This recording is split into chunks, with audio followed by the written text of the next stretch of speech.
Salut tout le monde et bienvenue. Aujourd'hui, on va s'attaquer à une tâche qui peut vite devenir un cauchemar, l'installation de logiciels.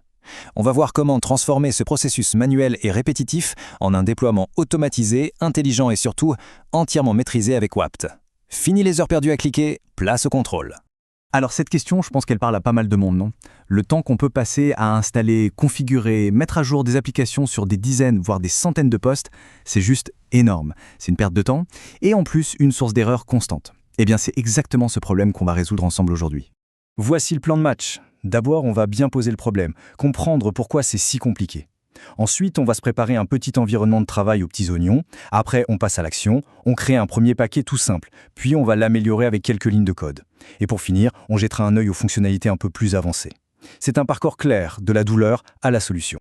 Allez, on y va, on plonge dans le vif du sujet. Avant même de parler de la solution, c'est super important de bien comprendre le problème. Et ce problème, c'est le chaos qui vient de la gestion manuelle des logiciels.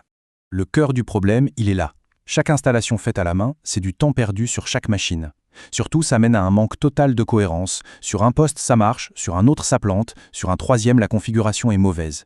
Le résultat, c'est un parc informatique complètement hétérogène et un admin débordé.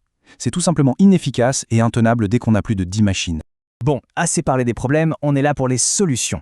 La toute première étape, c'est de préparer notre environnement de travail, notre atelier. C'est une étape vraiment simple et rapide, mais c'est la base de toute l'automatisation qu'on va mettre en place. Et pour ça, il n'y a que 2 prérequis, vraiment. Le premier, c'est de travailler dans un environnement propre. Une machine virtuelle, c'est l'idéal. Comme ça, on peut faire des tests sans polluer sa propre machine. Deuxièmement, on installe le paquet WaptDev. C'est lui qui contient toute la boîte à outils dont on a besoin, y compris un éditeur de code déjà prêt à l'emploi. En quelques minutes, on est parti. C'est le moment, on passe au cœur du réacteur, la création de notre tout premier paquet.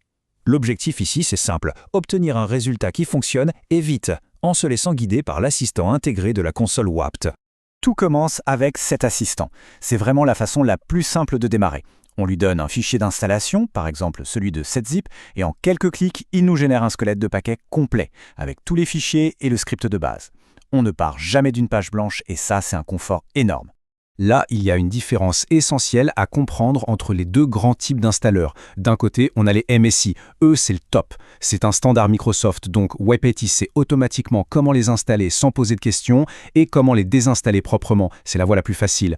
De l'autre côté, il y a les exe. Là, c'est un peu plus l'aventure, car chaque éditeur a ses propres règles. Il faut donc souvent chercher les fameux silent flags, les paramètres pour une installation silencieuse, et trouver la clé de désinstallation dans le registre. C'est un peu plus de recherche, mais ça nous permet de gérer absolument n'importe quel logiciel. Et voilà. C'est aussi simple que ça. On a notre paquet, il fonctionne, on peut déjà le déployer sur les machines.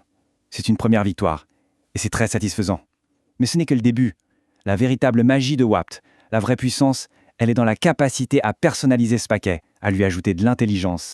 Alors maintenant, on passe au niveau supérieur.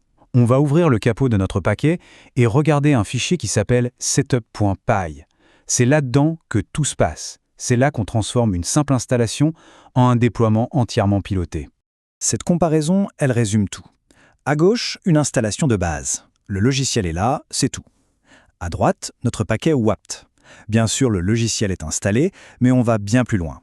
On supprime les raccourcis inutiles qui encombrent le bureau, on applique des configurations spécifiques, on s'assure que les anciennes versions sont bien désinstallées avant. Notre setup.py, c'est un peu comme une recette de cuisine. L'installeur, c'est l'ingrédient principal, mais c'est le script qui va rendre le plat parfait. Et regardez-moi ça, une seule ligne de code. Remove Desktop Shortcut. Pas besoin d'être un expert en programmation pour comprendre ce que ça fait, non? C'est simple, c'est lisible et ça résout un problème très concret. C'est ce niveau de contrôle, à la fois simple et puissant, qui fait toute la différence. Ok, maintenant qu'on a vu les bases de la création et de la personnalisation, on va faire un petit tour rapide de quelques fonctionnalités plus avancées. Considérez ça comme un avant-goût, une bande-annonce de tout ce qu'il est possible de faire pour aller encore plus loin. La fonction Session Setup, par exemple, est super maline. Elle ne s'exécute pas au moment de l'installation, mais à chaque fois qu'un utilisateur ouvre sa session sur la machine. C'est parfait pour toutes les actions qui sont spécifiques à l'utilisateur, comme créer un raccourci vers son dossier personnel ou configurer une clé de registre dans sa propre ruche. Ensuite, il y a la fonction Audit. Pensez à elle comme un gardien. Son rôle n'est pas d'installer, mais de vérifier. Régulièrement, elle va contrôler que la machine est toujours dans l'état souhaité. Est-ce que ce fichier de configuration important est toujours là? Est-ce que ce service critique est bien démarré? Et si ce n'est pas le cas, WAPT peut automatiquement corriger le tir. C'est la garantie d'un parc qui reste conforme sur la durée. Et enfin, la fonction Update Package, ça c'est ce qui permet de garder son parc à jour sans effort. Imaginez un script qui, chaque nuit, va vérifier si une nouvelle version de Firefox est sortie, la télécharge, met à jour le paquet WAPT et le signe. Le lendemain matin, vous n'avez plus qu'à valider le déploiement. C'est un gain de temps et de sécurité juste phénoménal. Allez, pour résumer, on part d'un environnement propre, une VM avec ce WebDev.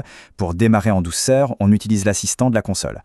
Ensuite, on prend le contrôle en personnalisant le déploiement et des commandes très simples dans le fichier setup.py. Et pour ceux qui veulent aller plus loin, on explore les fonctions avancées comme audit ou session setup pour un contrôle absolu. On termine avec cette question qui est en fait une invitation. Maintenant que les portes de l'automatisation sont grandes ouvertes, quelle est la première tâche répétitive, cette installation qui vous prend un temps fou, qui va passer à la moulinette et devenir un paquet WAPT intelligent? C'est en répondant à cette question que commence une nouvelle ère, celle d'une gestion de parc enfin efficace et sereine.